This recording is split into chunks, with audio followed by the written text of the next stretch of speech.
friends, how's it going? My name's Miriam and I'm a poet, and I'm sitting, as you can see, in an armchair, hence the armchair poet.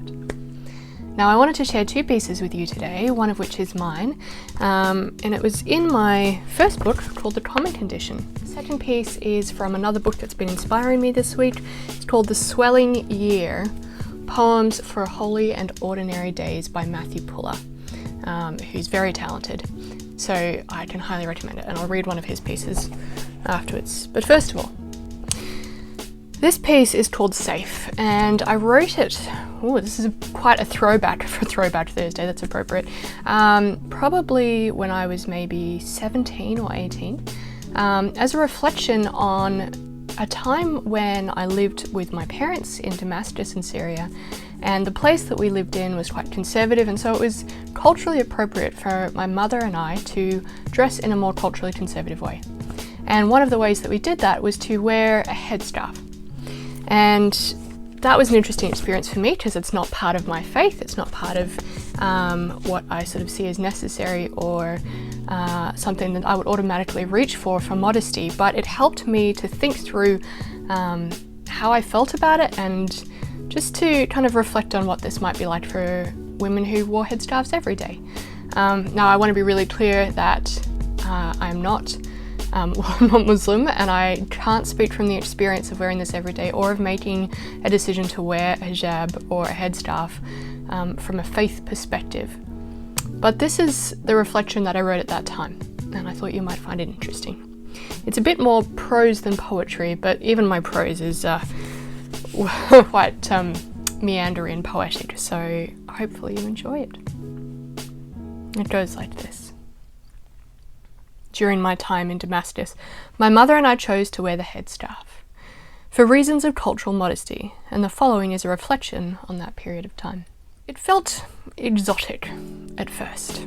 Fun, ethnic, creative, the long, beautiful scarves wrapped in swathes around my head and neck, like playing at dress-ups or some new incarnation of Mary from the Nativity play. It was summer, and we had a bright range of long cotton shirts and skirts attempting to walk the line between modesty and heat stroke.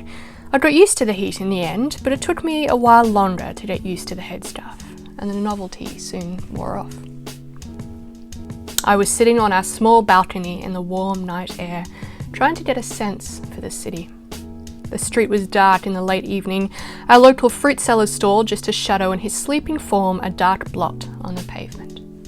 He slept there each night of the week with his wares before returning on the weekend to his farm to recoup and gather more produce.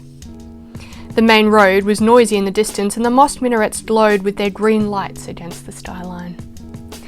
The breeze was cool, but it wasn't penetrating my scarf, and I grew frustrated with the itch of it under my chin and the way it held my hair hot and scratchy against the damp neck.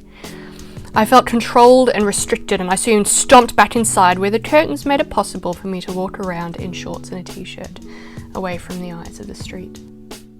As time, and perhaps more importantly the seasons, moved on, I began to see the benefits of the headscarf. The city gets very cold in winter, and it was no curse to have scarves and long coats buttoned tight. It was more than that, though. We had by now come to recognise the separate worlds men and women walked in. They had separate domains, different kingdoms to rule. From the outside, this might look restrictive, and certainly the men's domain was larger, but here in the women's world, the culture of sisterhood thrived. Now this was sisterhood in the practical sense, with all the laughter and arguments of real sisters, different but bound together. And in my full-length coat, my sunglasses and scarf, I carried the colours and the rules of the women's world with me wherever I went.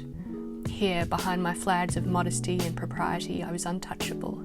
Here I could watch the world from behind a wall, observing but disconnected, safe. When entering our neighbours' homes, we were ushered into private living rooms. The men did not venture here, so we could unwind our scarves and unravel the problems of the world, often accompanied by uproarious laughter and many hot drinks. These were the women's spaces, where the sacred questions of family and love and cooking and gossip and prayer and politics and sex were all jumbled together with the smell of Arab coffee and cardamom.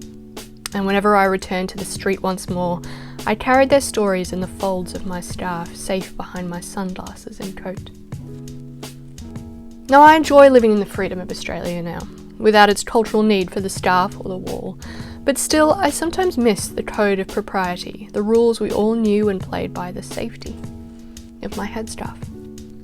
I'm reminded of the women I knew with all their varied souls and lives and their search for life and love and meaning, and we were blessed to share that search with them for a little while. It's the end of that reflection. I'd be curious to hear your thoughts and what are some of the places where you have discovered new things and been surprised perhaps by how you felt about different cultures and different worlds. Let me know.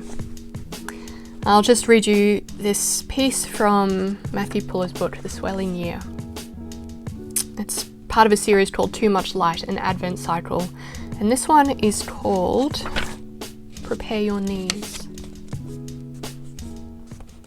The climb. Up hills, up bridges, up avenues, may smart on feeble knees, yet walk. This is not a path for driving.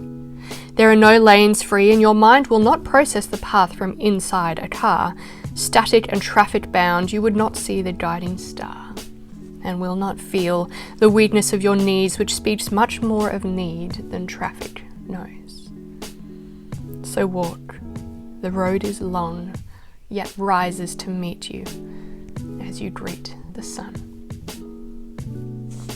Isn't that gorgeous? Can I commend this book to you? That's all from me this week, but I hope that whatever you're doing, however you're going, remember that you are fully seen and fully known and fully loved. And I'll chat to you next time.